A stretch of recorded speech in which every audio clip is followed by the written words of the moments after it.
लोग बहुत सारे अपने घर जाने से पहले पब्स में जाते हैं, वहाँ बात करते हैं, फिर जाते हैं। ना एसी होता है ना फैन होता है। फिर किधर भी जा रहे होंगे, so they won't be in their lounge wear, they won't be like wearing something which is very very casual. ये बहुत ज़्यादा फ्रेंडली होते हैं, तुम्हें लगेगा ही नहीं तुम पुलिस वाले से बात कर रहे हो। सत श्री अकाल, कैसे हैं आप सबके हाल। मेरा नाम है ऋतु और अभी मैं लंदन ब्रिज पे खड़ी हूँ।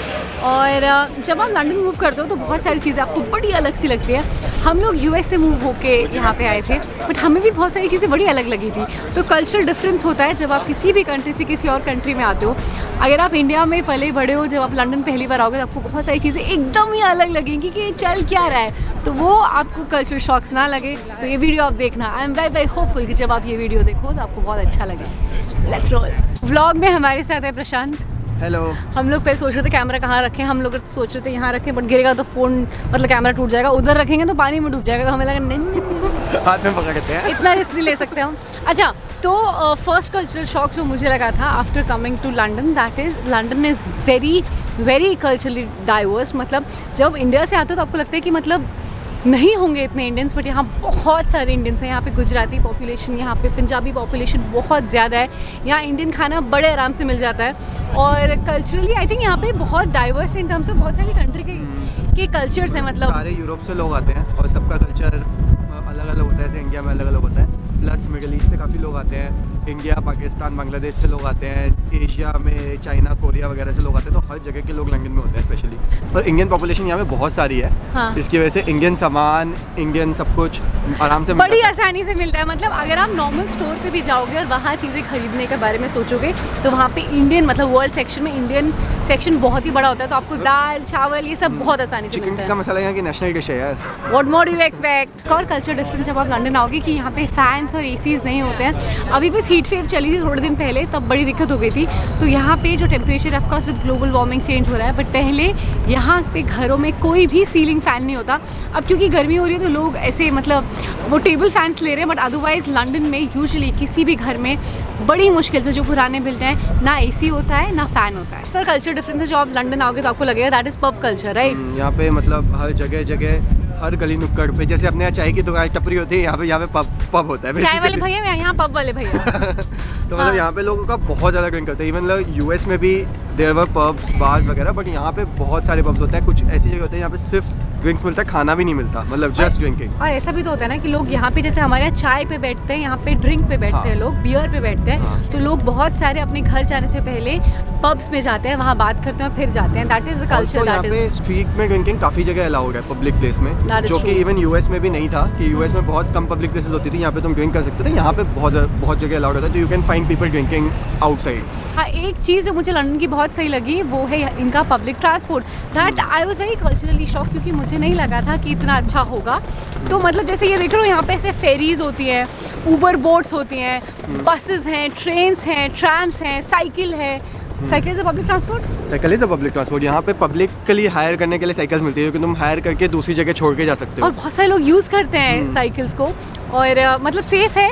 और बहुत अगर आप लंदन में हो तो मतलब कोई ज़रूरत नहीं आएगा। हमने तो सोचा भी नहीं गाड़ी लेने का, फॉर द सेम रीजन। और मतलब इवन तो बाहर भी जाना हो उसके लिए भी ट्रेन्स वगैरह बहुत इजी है। कि मतलब ज़रूरी नहीं है कि तुम्हें हर चीज़ के लिए फ्लाइट लेनी पड़े। और एक और चीज़ जो मेरे को कल्चरली बहुत डिफरेंट लगी कि everybody uses public transport. India में जैसे मतलब जो वेल ऑफ लोग होते हैं वो इतना यूज़ नहीं करते पब्लिक ट्रांसपोर्ट। करते हैं, बट जैसे मतलब पीपल आर लाइक चलो ठीक है, बस में तो इनफैक्ट बहुत सारे लोग नहीं जाते हैं। यहाँ पे यूएस में भी ऐसे होता है कि अगर if you use public transport outside New York, बड़ी सिटीज़ के बाहर, तो तुम्हें लोगों को लगता है मे बी यू आर मतलब नॉट दैट वेल ऑफ। हाँ, not that well of. But यहाँ पे everybody uses public transport. And also एक और चीज़ है ना कि यहाँ पे गाड़ियाँ नहीं है। मतलब हमारी बिल्डिंग में, मतलब जहाँ मैं दिल्ली से हूँ, दिल्ली में अगर 4 फ्लोर है तो 4 फ्लोर में 8 गाड़ियाँ होंगी। सारे घरों के पास सबकी कम से कम 2 गाड़ियाँ होंगी। यहाँ पे आई थिंक हमारी बिल्डिंग में, इनफैक्ट हमारे पूरे स्क्वायर में जितने घर हैं उससे आई गेस 1/10 गाड़ियाँ होंगी। लोगों के पास एक में से 10 में से एक के पास गाड़ी होती है, अदरवाइज यहाँ पे गाड़ियाँ नहीं होती हैं। लोग थोड़ा सा आगे चल के आए हैं, पीछे जो आपको दिख रहा है that is the tower bridge, iconic structure. तो मुझे लगा अच्छी लोकेशन में ब्लॉग बनाते हैं। उसके बाद ऋतु का ऑफिस भी दिख रहा है, इसलिए ऋतु नहीं है यहाँ पे। ऐसे कुछ नहीं है, ऐसे कुछ नहीं है। चीज़ जो अच्छी है बट उसका एक अपना नुकसान भी, दैट इज हेल्थ केयर। हाँ, मतलब हेल्थ केयर यहाँ पे 100% फ्री है। एकदम फ्री में आपका इलाज हो सकता है, बिल्कुल एक पैसा भी नहीं देना पड़ता। बट उसका एक कॉस्ट है, वो है टाइम। कि टाइम का ये प्रॉब्लम है कि वेट टाइम्स बहुत ज़्यादा होते हैं। एक महीने बाद बेसिक अपॉइंटमेंट मिलता है और तुम्हें स्पेशलिस्ट के पास जाना हो तो फिर तो लाइक 3 महीने लग जाते हैं। बहुत सारे सर्जरीज के लिए मंथ्स लॉन्ग वेटिंग होती है। तो मतलब इमरजेंसी वाला भी आप उस पर भी जा सकते हो, बट अगर आपको यूजुअली से खांसी जुकाम हो गया या फिर आपके पैरों में थोड़ा कुछ प्रॉब्लम हो रहा है या फिर आपको कुछ भी बेसिक चीज़ करानी है तो आपका पहला अपॉइंटमेंट ऑलमोस्ट 1 महीने बाद मिलेगा। जो उसके बाद वाला मिलेगा वो उसके 2.5 से 3 हफ्ते बाद मिलेगा। सो ऐसा नहीं है कि you can't just walk in and get things done. Free है और उसका नुकसान ये है कि बहुत टाइम लग जाता है क्योंकि यहाँ पे लोग नहीं होते। हर चीज़ के लिए टाइम लगता है इनफैक्ट। मतलब हमारा डिश वॉशर बदलना था अभी हमें, तो उसके लिए अपॉइंटमेंट हमें ऑलमोस्ट 2 हफ्ते बाद की मिली। फिर वो आया, चेक किया, उसके बाद उसने नया जो डिश वॉशर लगाने वाला बंदा जो मिला वो हमें 3 हफ्ते बाद मिला। तो 1.5 महीने का काम हमें खुद करना पड़ा। और इंडिया में अगर आप होते तो नेक्स्ट दिन हो जाता। हाँ, मतलब यहाँ पे ऐसे ही होता है कि यहाँ पे अगर तुम्हें कोई भी चीज़ का काम करवाना है, कोई किसी को कॉल करना है तो यूजुअली हफ्ते बाद 2 हफ्ते बाद या ऐसे मिलेगा। ऐसा नहीं होगा कि आज तुमने कॉल किया कल आ जाएगा। यहाँ पे लोग बैठे नहीं है कि आप उन्हें काम दोगे और वो आ जाएंगे। लोग के पास लोग बहुत बिजी है। जैसे नेट लगाना होता है इंडिया में तो भैया सुबह फ़ोन करो शाम को तुम्हारा नेट लग जाएगा। हाँ, यहाँ पे अच्छी डील दे रहे हैं। हाँ, यहाँ पे ऐसे 2 हफ्ते बाद का अपॉइंटमेंट मिलता है, वो भी अगर तुम्हारा गलती से मिस हो गया तुम्हें रीशेड्यूल करना पड़ा तो 2 हफ्ते और बाद। तो ऐसा होता है कल्चर शॉक। तो जो यार मुझे जो पर्सनली सबसे बड़ा कल्चर शॉक अभी तक यहाँ पे आके लगा है वो था कि इनका जितना रॉयल फैमिली वगैरह को जितना ये लोग भाव देते हैं, जितना ये लोग सेंकी है इनके ऊपर। जब स्पेशली ये क्वीन की गई हुई थी, इतने सारे लोग 15 लोग घंटे की लाइन लगा के आए हैं। इधर डेविड बेकहम भी लाइन में लगा है। आई वाज शॉक, मतलब कि मुझे नहीं लगा था कि लोगों को इतना फ़र्क पड़ता है। मुझे लगा था हाँ 1 आध दिन के लिए RIP करेंगे और चल मारेंगे। But people are actually really sentimental about and it's not just about what has happened with the queen. मतलब पहले भी यहाँ पे रह के आपको एक आइडिया हो जाएगा कि यहाँ पे लोग रॉयल फैमिली की कितनी रिस्पेक्ट करते हैं। I think there are 2 ways about it. Either people like them for their culture, whatever it is, either people don't like them. So I think there is no in between. Her type के लोग हैं। कुछ लोगों को ऐसा भी है कि ज़्यादा फर्क नहीं है। कुछ लोगों को लगता है कि यार मतलब whatever. कुछ लोग are like नहीं रॉयल फैमिली नहीं ये वो, तो होता रहता है। Cultural shock for me would have been something like कि यहाँ पे लोग बहुत ही अच्छे कपड़े पहनते हैं। अगर आप दिल्ली से हो तो ऑफकोर्स वहाँ भी बहुत अच्छे कपड़े पहनते हैं, मुंबई में बहुत अच्छे कपड़े पहनते हैं, but you just come here then you will understand what I am talking about. यहाँ पे लोग ऐसे एकदम मतलब जैसे फैशन रनवे है, और अगर किधर भी जा रहे होंगे so they won't be in their lounge wear, they won't be like wearing something which is very very casual.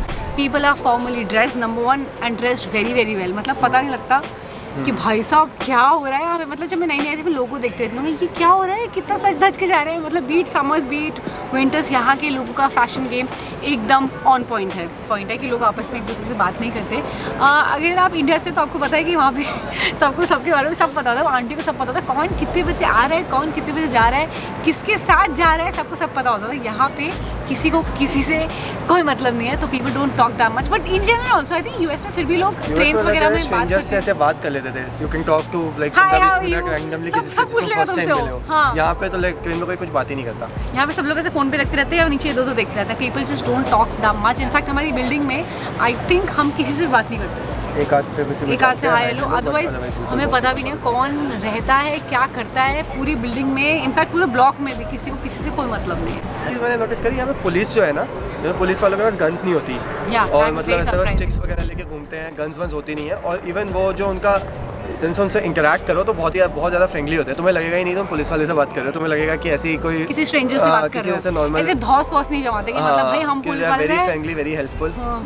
मेरे पापा कौन है तुम्हें पता है, वैसा वाला स्वैग नहीं होता किसी के पास। So people are very well grounded here. एक और चीज़ जो बड़ी अलग है यहाँ पे कि यहाँ पे आपको लगता है कि आप आओगे ट्रेन में, पापा मम्मी आएगा, अच्छा अब हम पब्लिक ट्रांसपोर्ट दिखाएंगे। ऑफकोर्स यहाँ की जो बसेज है वो काफ़ी फैंसी लगती है, बट ट्रेन में जाकर उनको लगा ऋतु मेरा दम घुट रहा है, वैसा हो जाता है क्योंकि काफ़ी ज़्यादा में AC भी नहीं होता। 100 साल पुराना सिस्टम है, बहुत पुरानी ट्रेन्स हैं और काफ़ी में AC भी नहीं होता।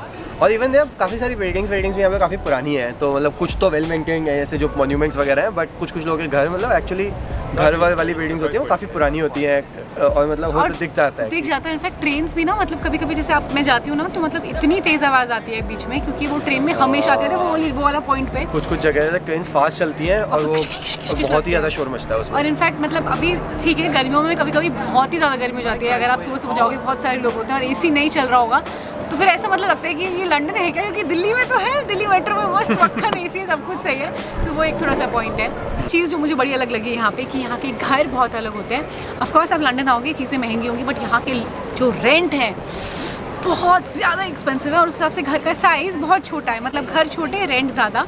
और इनफैक्ट घर के अंदर भी बहुत सारी चीज़ें अलग होती हैं, जैसे कि आई थिंक स्विच बोर्ड्स अरे स्विच बोर्ड्स तो मतलब ये यूएस और इंडिया के स्विच बोर्ड्स अलग होते अलग ही हैं चल और रहा यहाँ है का कोई तीसरा ही होता है, मतलब बिल्कुल एकदम वो स्क्वायर वाला अजीब सा होता है जो कि ना यूएस में होता है ना इंडिया में होता है, तो हमें हर चीज़ के लिए वो कन्वर्टर लगता है हमारे सारे हमारे appliances पास के लिए। जितने भी अप्लायंस हम सब में कन्वर्टर लगा लगा के रखे हैं, वो बहुत सारे कन्वर्टर हैं क्योंकि सब चाहिए होता है और स्विचेस मैच नहीं करते। इनफैक्ट जेट स्प्रे जो one of the biggest cultural shock लगता है, अगर आप पहली बार लंदन आओगे या किधर भी जाओगे, जैसे हमारे इंडिया में जेट स्प्रे बहुत कॉमन है, यहाँ पे लोग टिश्यूज़ यूज़ करते हैं, तो अगर आप कुछ पोर्टेबल सा खरीद लो जैसे हमारे पास है, तो वो उससे आपकी लाइफ ईजी हो जाएगी। आई गेस वो ज़रूर कर लेना, अदरवाइज यू विल रिग्रेट कि कहाँ फंस गया, उसके चांसेस ज़्यादा होंगे, तो ले लेना। एक और चीज़ मेरे को जैसे याद है, जैसे हम खाना वाना लेने जाते हैं तो यहाँ पे कोई भी सामान खरीदने जाते हैं वहाँ पे एमआरपी नहीं होता, तो जो जिस भी शॉप पे उस शॉप पे हमेशा प्राइस अलग डिसाइड होती है। इनफैक्ट अगर कोई स्टोर सामने सामने है, सेम ब्रांड का बिस्किट है, सब कुछ सेम है, तो वो अलग अलग मिलेगा। सेम आउटलेट में भी अलग अलग लोकेशन में, जैसे लंदन, सेंट्रल लंदन में थोड़ा सा पीछे सेम चीज़ आपको अलग अलग पैसों में मिलेगी, तो एमआरपी कॉन्सेप्ट नहीं होता। इनफैक्ट यूएस में भी नहीं था, इंडिया में है एमआरपी का कॉन्सेप्ट। और एक और चीज़ जो मेरे को याद है, जो कि यूएस में तो यूएस से तो बहुत ये एरोप्लेन हमारे आवाज़ आ रही होगी क्या? तो अभी प्लेन चला गया, वी आर बैक नाउ। या तो मैं क्या कह रहा था कि हाँ, खाना में एक चीज़ जो यूएस में होती है, इंडिया में भी हाफ ऑफ द जगह होती है, यहाँ नहीं होती, वो ये है कि टैक्सेस अलग से नहीं लगते। तो बेसिकली अगर 5 पाउंड की कोई चीज़ लिखी हुई है तो तुम्हें 5 पाउंड के लगेगा। Restaurant bills, right? हाँ, रेस्टोरेंट बिल्स या फिर इन जनरल कोई भी चीज़ तुम्हें ग्रॉसरी स्टोर पे सामान खरीदना, यूएस में अगर तुम्हें ऐसा 5 पाउंड लिखा होता है तो 5 पाउंड फिर उस पर टैक्स अलग ऐड होता है। वो इंडिया में भी आधी जगह ऐसा होता है। हाँ, यूएस में अपन वो भी तो करते थे, टैक्स में फिर उसको उतना परसेंटेज देते थे, फिर लिखते थे, फिर उतना वो देना पड़ता। टिप देनी पड़ती थी। टिप का कल्चर यहाँ कुछ नहीं है। यहाँ पे टिप यहाँ पे कोई किसी को टिप नहीं, यहाँ एकदम इंडिया जैसा है, खाना पीना खाओ, पसंद आता है तो अपनी खुशी से दो। अदरवाइज दिक्कत हो जाती है। यूएस में तो लोग ढूंढने लग जाते थे कि ये टिप क्यों नहीं दे रहे, इधर ये गरीब है, इधर इन्हें खाना पसंद नहीं आया, तो वो पूछ लेते थे, तो वो पूछ लेते टिप क्यों नहीं दी। तो यहाँ पे किसी को कोई पूछता नहीं, जब आप खाने में बिल आता है तो उसमें ऑलरेडी टिप एडेड होती है, दैट इज गुड। तो अभी हम लोग घर जा रहे हैं and I am very hopeful कि आपको पसंद आया होगा। अगर कुछ ऐसा जो मैंने मिस कर दिया या फिर जो आपका खुद का एक्सपीरियंस है तो प्लीज़ कमेंट करके बताना। मतलब मुझे जानना है कि ऐसा क्या है जो मैंने मिस कर दिया, ठीक है? सब्सक्राइब कर देना अगर आपने नहीं किया है तो, शेयर करो with your friends and family. अगर कोई लंदन आने वाला है तो उसको ज़रूर भेजना, अगर कोई लंदन बहुत टाइम से है तो उसे भी ज़रूर भेजना। Thank you so much for watching, thank you so much for believing in me. I am grateful to have you. Please take care, subscribe. धन्यवाद।